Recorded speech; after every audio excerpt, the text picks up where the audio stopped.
Hello viewers, welcome to my channel SDM history. তো বিগত ভিডিওগুলোর মতোই আজকে আমি পার্ট 11 অংশটি নিয়ে তোমাদের সামনে হাজির হয়েছি। তো অতি অবশ্যই তোমরা দেখতে থাকো, তোমাদের খুবই ভালো লাগবে। অনেকে কমেন্ট করছো যে স্যার আমাদের খুব ভালো লাগছে, তো সেই প্রেরণাগুলো আমাদের অতি অবশ্যই ভিডিও বানাতে সাহায্য করছে। তো আজকের প্রথম প্রশ্ন, পার্ট 11। আজকে প্রথম প্রশ্ন, হরপ্পা সভ্যতায় 1921 খ্রিস্টাব্দে হরপ্পা কেন্দ্রের আবিষ্কার কে করেছিলেন? A Rakhaldas Bandyopadhyay, B Dayaram Sahni, C Alexander Cunningham, D KN Dikshit, Kashinath Dikshit. এর সঠিক উত্তর হবে অপশান বি, দয়ারাম সাহানি। হরপ্পা সভ্যতা কেন্দ্র আবিষ্কার করেছিলেন দয়ারাম সাহানি। 2 নম্বর প্রশ্ন, সিন্ধু সভ্যতায় কোন শস্যের ব্যবহার মানুষ জানতো না? এ ধান, বি গম, সি তিল, ডি রাই। এর সঠিক উত্তর হবে অপশান এ, ধান। ধানের ব্যবহার মানুষ, সিন্ধু সভ্যতার মানুষ জানতো না, বাদ বাকিগুলো সব জানতো। পরের প্রশ্ন, বৌদ্ধ ধর্মের কোন পিটকে বৌদ্ধ দার্শনিক তত্ত্বের আলোচনা করা হয়েছে? A Vinaya Pitaka, B Sutta Pitaka, C Abhidhamma Pitaka, D Nanak Pitaka. এর সঠিক উত্তর হবে অপশান সি, অভিধর্ম পিটক।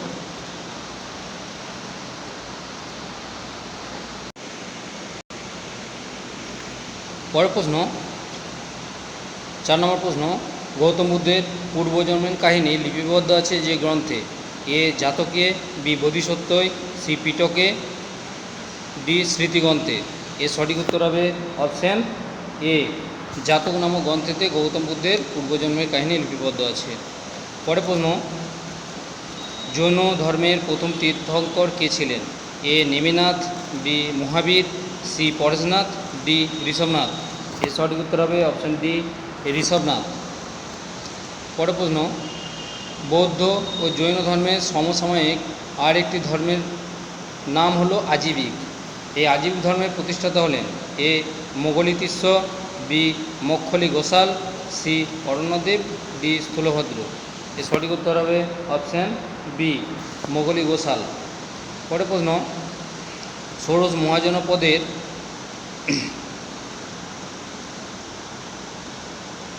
ব্যবহারটি ছিল রাজতান্ত্রিক, তবে দুটি গণরাজ্য ছিল। মানে ষোড়শ মহাজনপদের বেশিরভাগই ছিল রাজতান্ত্রিক, তবে দুটি গণরাজ্য হলো, এটা বেশিরভাগই হবে রাজতান্ত্রিক, তবে দুটি গণরাজ্য হলো এ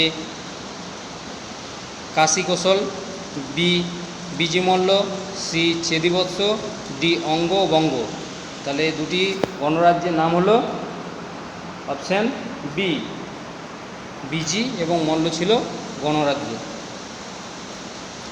পরের প্রশ্ন, ষোড়শ মহাজনপদের মধ্যে মগধের সাফল্যের প্রধান ষোড়শ মহাজনপদের মধ্যে মগধের সাফল্যের প্রধান কারণ হলো? এ গঙ্গা, সোন, চম্পা নদী দ্বারা 3 দিক থেকে বেষ্টিত ছিল, বি নদী বেষ্টিত হয় অর্থনৈতিক এবং কৃষিকাজ খুব উন্নত ছিল, সি পার্শ্ববর্তী খনি থেকে প্রাপ্ত লোহার প্রাচুর্য মগধের সামরিক শক্তি বৃদ্ধি করেছিল, ডি উপরের সবকটি ঠিক। এর সঠিক উত্তর হবে অপশান ডি, উপরের সবকটি ঠিক। পরের প্রশ্ন, 330 খ্রিস্টপূর্বাব্দে গোগোমেলার যুদ্ধে আলেকজান্ডার কোন পার্সিক অ্যাকামেনীয় শাসককে পরাজিত করেছিলেন? এ প্রথম দারায়ুস, বি দ্বিতীয় দারায়ুস, সি তৃতীয় দারায়ুস, ডি চতুর্থ দারায়ুস। এর সঠিক উত্তর হবে অপশান সি, তৃতীয় দারায়ুস। পরের প্রশ্ন, আলেকজান্ডারের ভারত অভিযানের উদ্দেশ্য ছিল? এ একটি বিশাল সাম্রাজ্য প্রতিষ্ঠা করা, বি ভারতে অপরিমিত ধনসম্পদ আহরণ করা, সি পারস্য জয়পুরে ভারতের উত্তরাধিকার প্রশমনের প্রদেশগুলিকে জয় ও শক্তিশালী ভারতের উত্তর পশ্চিম দিকের প্রদেশগুলির জয় এবং শক্তিশালী করা, আর ডি হচ্ছে উপরের সবকটি ঠিক। এর সঠিক উত্তর হবে অপশান ডি, উপরের সবকটি ঠিক। পরের প্রশ্ন, আলেকজান্ডার 326 খ্রিস্টপূর্বাব্দে ভারতবর্ষ আক্রমণ করলে প্রথম তার বশ্যতা স্বীকার করেছিলেন যে রাজা? খুব গুরুত্বপূর্ণ প্রশ্ন এটি। এ অম্ভি, বি পুরু, সি লক্ষণ, ডি রাজু। তো অতি অবশ্যই বশ্যতা স্বীকার করে নিয়েছিলেন যে রাজা, সেটা হচ্ছে যে রাজা তার নাম হচ্ছে অম্ভি। কেমন? পরে প্রশ্ন, চন্দ্রগুপ্ত মৌর্যের প্রধান মন্ত্রণাদাতা কে ছিলেন? A Chanakya, B Jivaka, C Sushruta, D Charaka. এর সঠিক উত্তর হবে চন্দ্রগুপ্ত মৌর্যের প্রধান মন্ত্রণাদাতা ছিলেন চাণক্য। পরে প্রশ্ন, চাণক্য বা কৌটিল্য অথবা বিষ্ণুগুপ্ত এর নিবাস কোথায় ছিল? A Ayodhya, B Pataliputra, C Ujjayini, D Takshashila. এর সঠিক উত্তর হবে অপশান ডি তক্ষশিলা। পরে প্রশ্ন, অমিত্র ঘাত বা অমিত্রাঘাত ব্যাকেটে যার বাংলা অর্থ হচ্ছে শত্রু দমনকারী, কে উপাধি নিয়েছিলেন? A Bimbisara, B Ashoka, C Bindusara, D Ajatashatru. এর সঠিক উত্তর হবে অপশান সি বিন্দুসার অমিত্রাঘাত বা শত্রু দমনকারী উপাধি নিয়েছিলেন। পরে প্রশ্ন একটু বেশি করে আছে, সিংহলীর বৌদ্ধগ্রন্থ মহাবংশ থেকে জানা যায় যে পিতা বিন্দুসারের মৃত্যুর পর সিংহাসনে বসার জন্য অশোক ভাতৃযুদ্ধে লিপ্ত হন এবং ৯৯ জন ভাইকে হত্যা করে সিংহাসনে বসেছিলেন। সেই জন্য অশোককে বলা হতো কি? A Buddhashoka, B Chandashoka, C Dharmashoka, D Rajashoka. এর সঠিক উত্তর হবে অপশান বি, অশোককে চণ্ডাশোক বলা হতো, অপশান বি। পরে প্রশ্ন, অশোকের ধর্মদূত হিসাবে মহারক্ষিত কোন দেশে গিয়েছিলেন? এ গ্রিক দেশে, বি রোমান দেশে, সি চীন দেশে, ডি সিংহল দেশে। তো অতি অবশ্যই মহারক্ষিত গিয়েছিলেন এ গ্রিক দেশে গিয়েছিলেন। পরে প্রশ্ন, মৌর্য সাম্রাজ্যে অ্যাগ্রোনোময় কাদের বলা হতো? রাজ্য শাসনের দায়িত্বপ্রাপ্ত কর্মচারী, বি জেলা শাসনের দেয় ভারপ্রাপ্ত কর্মচারী, সি পৌর শাসনের দায়িত্বপ্রাপ্ত কর্মচারী, ডি গ্রাম শাসনের দায়িত্বপ্রাপ্ত কর্মচারী। এর সঠিক উত্তর হচ্ছে জেলা শাসনের যারা ভারপ্রাপ্ত কর্মচারী, জেলা শাসনের ভারপ্রাপ্ত কর্মচারীকে অ্যাগ্রোনোময় বলা হতো। পরে প্রশ্ন, মৌর্য শাসনে দণ্ড সমতা বলতে বোঝায়? এ সম অপরাধের জন্য সমান সকলের দণ্ড, বি অসমান অপরাধের জন্য সমান দণ্ড, সি সমান অপরাধের জন্য অসমান দণ্ড, ডি অসমান অপরাধের জন্য অসমান দণ্ড। এর সঠিক উত্তর অপশান এ সম অপরাধের জন্য সমান সকলের দণ্ড, অর্থাৎ রাজার ছেলেই হোক বা গরিব পরিবারই হোক, যদি অপরাধ করে তার জন্য সকলের অপরাধ সমান, এখানে কম বেশি বলে কিছু নেই। এইটাই হচ্ছে দণ্ড সমতার মূল কথা ছিল। পরে প্রশ্ন, মৌর্য সাম্রাজ্যের কণ্টক শোধন বলতে বোঝায়? এ রাজ্য বিচারালয়, বি দেওয়ানি বিচারালয়, সি ফৌজদারি বিচারালয়, ডি গণবিচারালয়। এর সঠিক উত্তর হবে অপশান সি ফৌজদারি বিচারালয়, অপশান সি। পরে প্রশ্ন, মৌর্য প্রশাসনের যে সকল কর্মচারীরা হিসাবরক্ষক এবং বিভিন্ন বিভাগের তত্ত্বাবধায়কের কাজ করতেন তাদের বলা হতো? এ যুক্ত, বি রজুক, সি ধর্মস্থির, ডি কাজী। এর সঠিক উত্তর হবে অপশানে যুক্ত, বলা হতো যুক্ত। পরে প্রশ্ন 21 নম্বর প্রশ্ন, ভারতবর্ষে বিখ্যাত গান্ধার শিল্পের উত্থান হয়েছিল কোন যুগে? এ মৌর্য যুগে, বি সেন যুগে, সি শুঙ্গ যুগে, ডি কুষাণ যুগে। এর সঠিক উত্তর হবে অপশান ডি কুষাণ যুগে ভারতে গান্ধার শিল্পের উত্থান হয়েছিল। পরে প্রশ্ন, শকাব্দ কবে প্রবর্তিত হয়েছিল? এ 72 অব্দে, বি 74 অব্দে, সি 76 অব্দে, ডি 78 অব্দে। এর সঠিক উত্তর হবে অপশান ডি 78 অব্দে।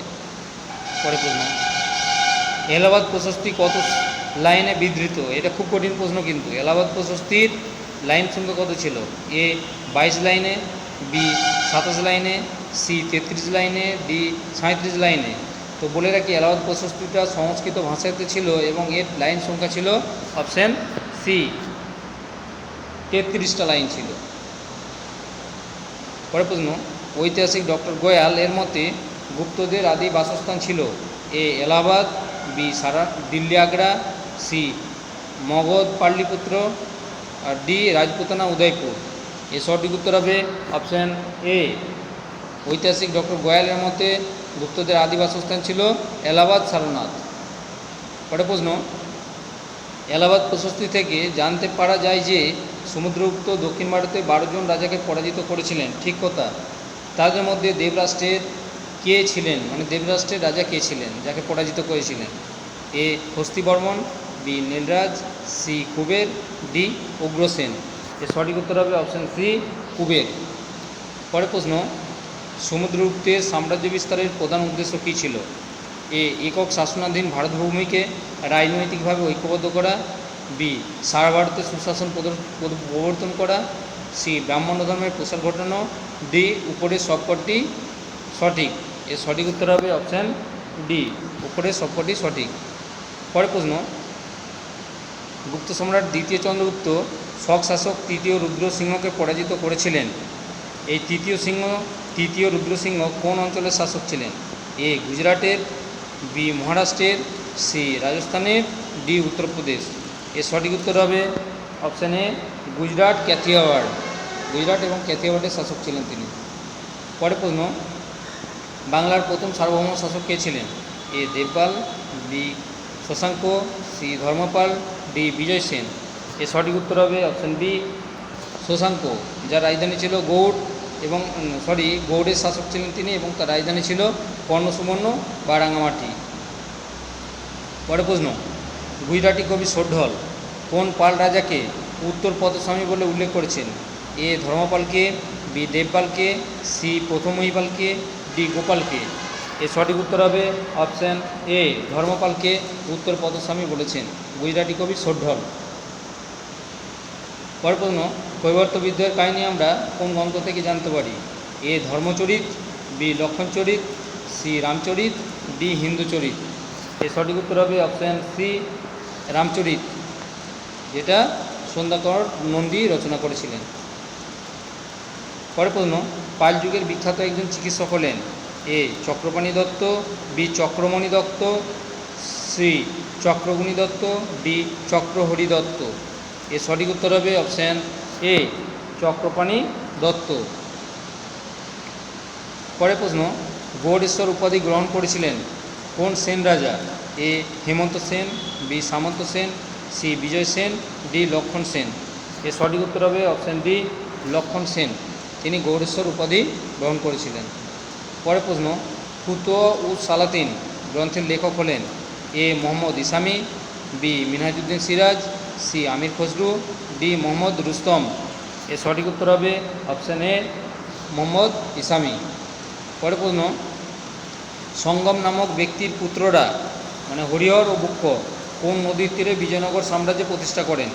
এ কাবেরী নদী, বি মহানদী, সি কৃষ্ণা নদী, ডি তুঙ্গভদ্রা নদী। এর সঠিক উত্তর হবে অপশান ডি তুঙ্গভদ্রা নদীর তীরে। কেমন? পরের প্রশ্ন, নগরের শ্রেষ্ঠ রাজা ছিলেন কৃষ্ণদেব রায়, ঠিক কথা। তিনি কোন বংশের লোক ছিলেন? এ সঙ্গম বংশ, বি শালব বংশ, সি তুলুপ বংশ, ডি অরবিট বংশ। এর সঠিক উত্তর হবে অপশান সি তুলুপ বংশ। পরের প্রশ্ন, কৃষ্ণদেব রায়ের সমসাময়িক পশ্চিম উপকূলে পর্তুগিজ শাসক কে ছিলেন? A Count Lally, B Almeida, C Albuquerque, D Count Green. এর সঠিক উত্তর হবে অপশান সি আলবুকার। পরের প্রশ্ন, অন্ধ কবিতার পিতামহ বলা হয় কাকে? এ পোড্ডানকে, বি পৈঠনকে, সি বিজয়নকে, ডি বিদ্যাধরকে। তো অন্ধ্র কবিতার পিতামহ বলা হয় অপশান এ, সঠিক উত্তর পোড্ডানকে অন্ধ কবিতার পিতামহ বলা হয়। পরের প্রশ্ন, পঞ্চদশ শতকে বাহমনি রাজ্য ভেঙে কয়টি রাজ্যের সৃষ্টি হয়েছিল?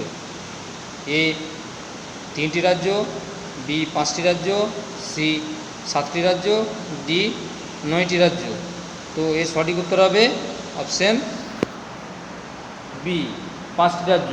তো বাহমনি রাজ্য ভেঙে যে 5টি রাজ্যের সৃষ্টি হয়েছিল সেইটার মধ্যে একটা হচ্ছে আহমদনগর, একটা হচ্ছে বেরার, একটা হচ্ছে বিদর, একটা হচ্ছে গোলকুন্ডা। আহমদনগর, বিদর, বেরার, গোলকুন্ডা আর বিদর, বেদার, গোলকুন্ডা আর বিজাপুর, এই 5টি রাজ্য। তাহলে আহমদনগর, বিদর, বেরার, বিজাপুর আর গোলকুন্ডা, এই 5টি রাজ্যের সৃষ্টি হয়েছিল এবং এই 5টি ছিল মুসলিম শাসিত রাজ্য। রাজ্যগুলোর নাম আবার বলে দিচ্ছি: আহমদনগর, বিজাপুর, বেরাট, বিদর আর গোলকুন্ডা। এই মোট 5টি রাজ্য এবং মুসলিম শাসিত এই রাজ্যগুলি ছিল। পরের প্রশ্ন: মাহমুদ খান কোন সুলতানের প্রধানমন্ত্রী ছিলেন? এ প্রথম মোহাম্মদ সাহেব, বি দ্বিতীয় মোহাম্মদ সাহেব, সি তৃতীয় মোহাম্মদ সাহেব, ডি চতুর্থ মোহাম্মদ সাহেব। এর সঠিক উত্তর হবে, এটা সাহেব হয়ে গেছে, উত্তরগুলো হবে সাহেব। হ্যাঁ, তো অপশান এর সঠিক উত্তর হচ্ছে অপশান সি, তৃতীয় মোহাম্মদ সাহেব হবে। পরের প্রশ্ন: বিজয়নগর সাম্রাজ্য কয়েকটি প্রদেশে বিভক্ত ছিল, সেই প্রদেশগুলির শাসনকর্তাকে বলা হতো: এ নায়েক, বি অমরম, সি পলিগার, ডি বিশ্বাসম। এর সঠিক উত্তর হবে অপশান এ, নায়েক।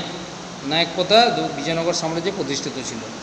পরের প্রশ্ন: বিজয়নগর সাম্রাজ্যে আগত ইতালীয় পর্যটক কে ছিল? A Domingo Paes, B Fernando Nuniz, C Edward Barbosa, D Nicolo Conti. তো এর সঠিক উত্তর হবে option D, Nicolo Conti. Vijayanagara সাম্রাজ্যে যে ইতালি থেকে পর্যটক এসেছিলেন তার নাম নিকোলো কন্টি। পরের প্রশ্ন: দক্ষিণ ভারতে হিন্দু সাম্রাজ্য প্রতিষ্ঠার স্বপ্ন বিনষ্ট হয়েছিল কোন যুদ্ধের মধ্য দিয়ে? এ তরাইনের প্রথম যুদ্ধ, বি তালিকোটার যুদ্ধ, সি তরাইনের দ্বিতীয় যুদ্ধ, ডি পানিপথের প্রথম যুদ্ধ। এর সঠিক উত্তর হবে অপশান বি, তালিকোটার যুদ্ধ, যেটি 1565 খ্রিস্টাব্দে হয়েছিল। পরের প্রশ্ন: বাবরের পিতা অমর সিং মির্জা মারা যাওয়ার পর বাবর কোন অঞ্চলের অধিপতি হয়েছিলেন? খুব গুরুত্বপূর্ণ প্রশ্ন। এ ইরানের, বি কাবুলের, সি করাচির, ডি ফারঘানার। এর সঠিক উত্তর হবে অপশান ডি, ফারঘানার।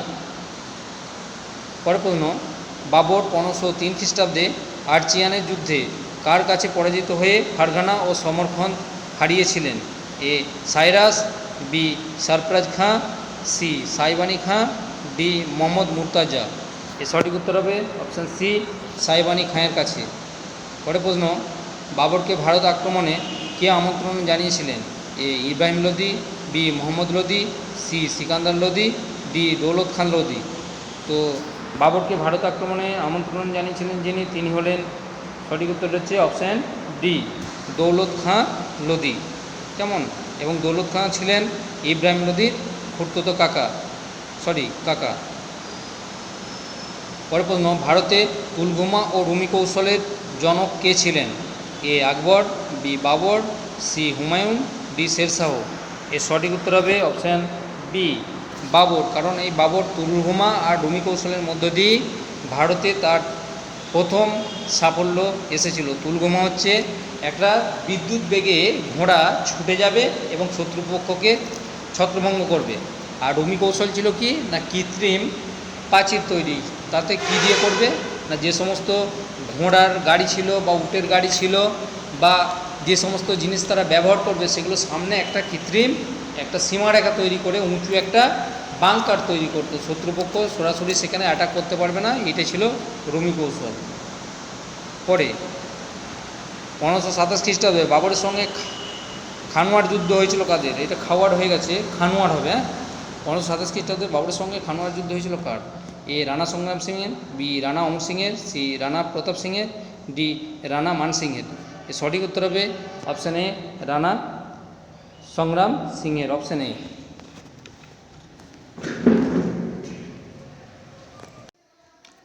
পরের প্রশ্ন: বাবরের আত্মজীবনী থুজুকি বাবরি গ্রন্থটি লেখা হয়েছিল যে ভাষাতে?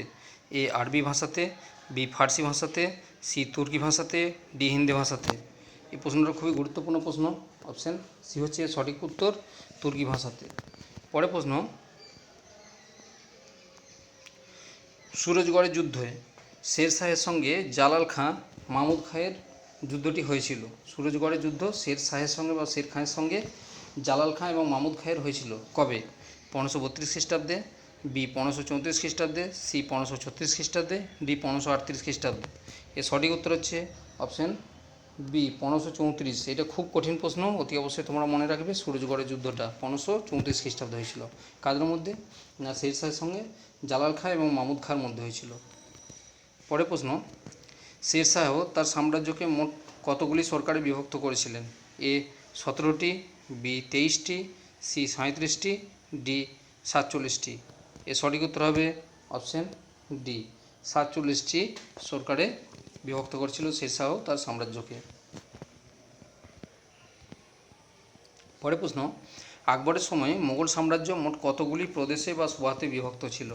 এ 10টি, বি 12টি, সি 14টি, ডি 17টি। এর সঠিক উত্তর হবে অপশান বি 12টি। পরের প্রশ্ন, বিখ্যাত কাঁদিদ গ্রন্থটির রচয়িতা হলেন? A Voltaire, B Rousseau, C Denis Diderot, D Montesquieu.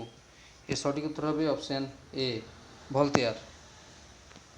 পরের প্রশ্ন, 53 নম্বর প্রশ্ন, ফ্রান্সে যাদের নির্দিষ্ট পরিমাণ সম্পত্তি ছিল এবং সরকারকে কর দিত ও ভোটাধিকারের অধিকারী ছিল তাদেরকে বলা হতো? এ বিদেশি নাগরিক, বি সক্রিয় নাগরিক, সি নিষ্ক্রিয় নাগরিক, ডি অভিজাত নাগরিক। এর সঠিক উত্তর হবে অপশান বি সক্রিয় নাগরিক। পরের প্রশ্ন, 54 নম্বর প্রশ্ন, নেপোলিয়ন বোনাপার্ট 1799 খ্রিস্টাব্দে কোন শাসন ব্যবস্থার অবসান ঘটিয়েছিলেন? এ ডাইরেক্টরি শাসন, বি কনসুলেট শাসন, সি অ্যাক্টিভেট শাসন, ডি বুর্বো শাসন। এর সঠিক উত্তর হবে অপশান এ ডাইরেক্টরি শাসন ব্যবস্থা অবসান ঘটিয়ে কনসুলেট শাসন ব্যবস্থার সূচনা করেছিলেন। তাহলে ডাইরেক্টরি শাসন উত্তর অপশান এ। পরের প্রশ্ন, নেপোলিয়নের আইন বিধি যেটি কোড নেপোলিয়ন নামে পরিচিত তাতে বিধির সংখ্যা কত ছিল? এ 1187, বি 2284, সি 2281, ডি 2286। এর সঠিক উত্তর হবে অপশান এ অপশান সি হচ্ছে 2287টি 2281টি, মতান্তরে 2287টি হওয়ার কথা। অ্যাকচুয়ালি কোনো বইতে 2287 আছে, কোনো বইতে 2281টা আছে। কেমন? তো এখানে যেহেতু 2281টি আছে সেই জন্য অপশান সি হচ্ছে সঠিক উত্তর। পরের প্রশ্ন, ফ্রান্সে কে কার্ডেলিয়ার ক্লাবের প্রতিষ্ঠা করেন? এটা খুব কঠিন প্রশ্ন। A Dalton, B Mirabeau, C Robespierre, D Carnot. এর সঠিক উত্তর হবে অপশান এ ডাল্টন। পরের প্রশ্ন, নেপোলিয়ন 1805 খ্রিস্টাব্দে কোন যুদ্ধে অস্ট্রিয়াকে চূড়ান্তভাবে পরাজিত করেছিলেন? এটাও খুব কঠিন প্রশ্ন। এ উলমের যুদ্ধে, বি স্পেনের যুদ্ধে, সি ওয়েস্টলিডের যুদ্ধে, ডি ট্রাফালগারের যুদ্ধে। তো এর সঠিক উত্তর হবে অপশান এ উলমের যুদ্ধে 1805 খ্রিস্টাব্দে অস্ট্রিয়াকে পরাজিত করেছিলেন। পরের প্রশ্ন, কাকে ইটালির মুক্তি আন্দোলনের ভাবপুরুষ, দার্শনিক ও আত্মা বলা হয়? এ মেটার্নিখকে, বি কাউন্ট ক্যাভুরকে, সি গ্যারিবল্ডিকে, ডি জোসেফ ম্যাথসিনিকে। এটাও অতি অবশ্যই তোমাদেরকে ভাবতে হবে। ইটালি হলেই সেখানেতে ভাবপুরুষ, দার্শনিক এবং আত্মা এই কথাটার মধ্য দিয়ে বোঝানো হয়েছে যে ব্যক্তিকে, তিনি হলেন অপশান ডি কেমন জোসেফ ম্যাথসিনি হবে। পরের প্রশ্ন, ইটালি একটি ভৌগোলিক সংজ্ঞা মাত্র, এই যে বিখ্যাত উক্তিটি এটি কার ছিল? এ হিটলারের, বি রুসোর, সি মেটার্নিকের, ডি বিসমার্কের। এর সঠিক উত্তর হবে অপশান সি মেটার্নিক বলেছিলেন ইটালি একটি ভৌগোলিক সংজ্ঞা মাত্র, ওই ভিয়েনা সম্মেলনের পরবর্তী সময়ে বা ভিয়েনা সম্মেলনের সময় বলেছিলেন। পরের প্রশ্ন, হিটলার 1939 খ্রিস্টাব্দে কবে মানে কোন তারিখে পোল্যান্ড আক্রমণ করেছিলেন? A 1 September, B 2 September, C 3 September, D 4 September. এর সঠিক উত্তর হবে অপশান এ 1 সেপ্টেম্বর আক্রমণ করেছিলেন পোল্যান্ড হিটলার, কিন্তু 3 সেপ্টেম্বর দ্বিতীয় বিশ্বযুদ্ধের সূচনা হয়, কারণ পোল্যান্ডকে সাহায্য করার জন্য ইংল্যান্ড, ফ্রান্স, রাশিয়া তাতে অংশ নেয়, যার ফলে একদিকে জার্মানি, ইটালি, জাপান এবং অপরদিকে ইংল্যান্ড, ফ্রান্স, রাশিয়া, পরে অবশ্যই আমেরিকা সহযোগিতা করেছিল। তো ভিউয়ার্স আজ এই পর্যন্ত, আশা করি তোমাদের খুব ভালো লেগেছে।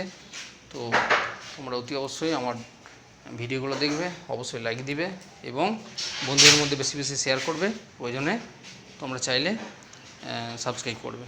ওকে।